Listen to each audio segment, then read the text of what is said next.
Part 1.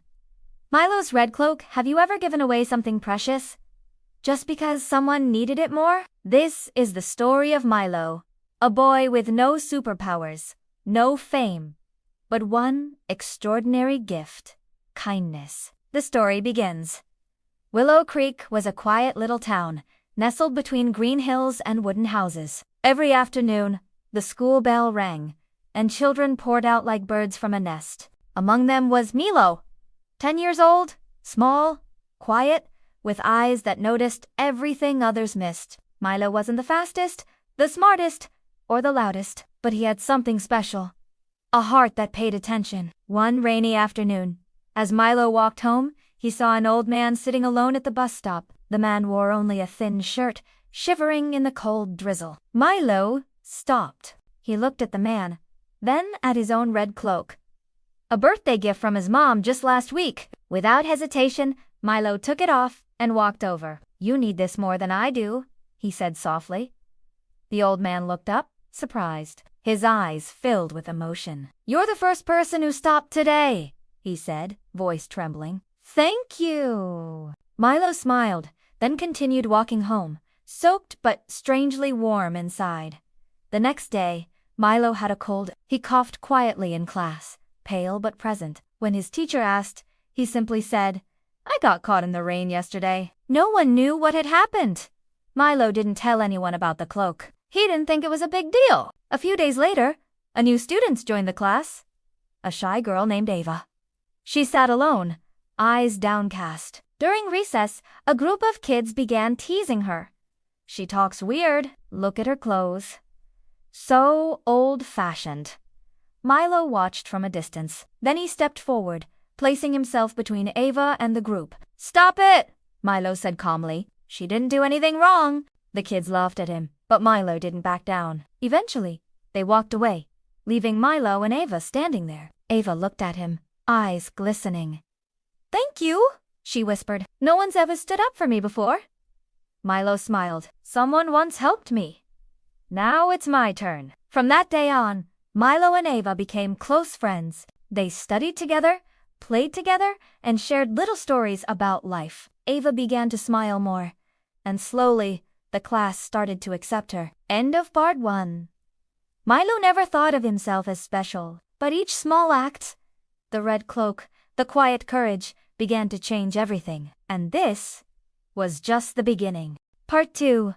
Milo's red cloak. Milo never thought of himself as special, but each small act, the red cloak, the quiet courage, began to ripple through his world. And then, one day, his kindness was tested in a way no one expected. The story continues.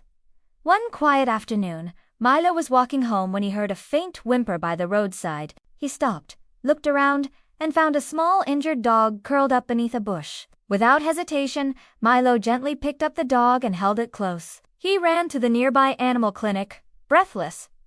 "I found him on the street," Milo said. "I think he's hurt." The vet took the dog, examined him, and nodded. "You're very kind. He'll be okay? Thanks to you." Milo waited for hours, until the dog was bandaged and resting in a small basket. He named him Lucky. From that day on, Lucky became Milo's companion. He and Ava took turns walking him, playing with him, laughing together. Lucky wasn't just a dog.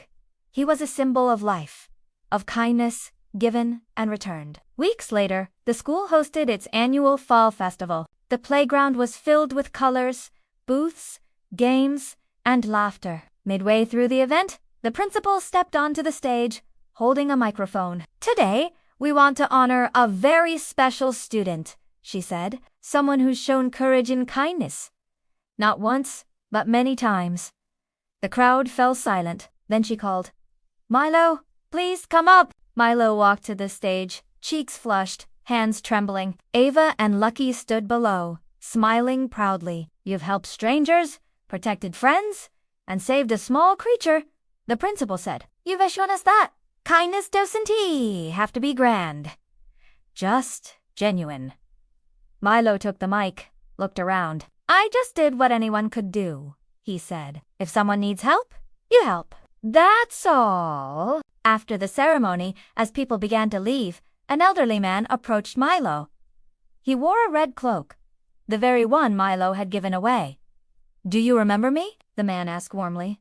Milo's eyes widened.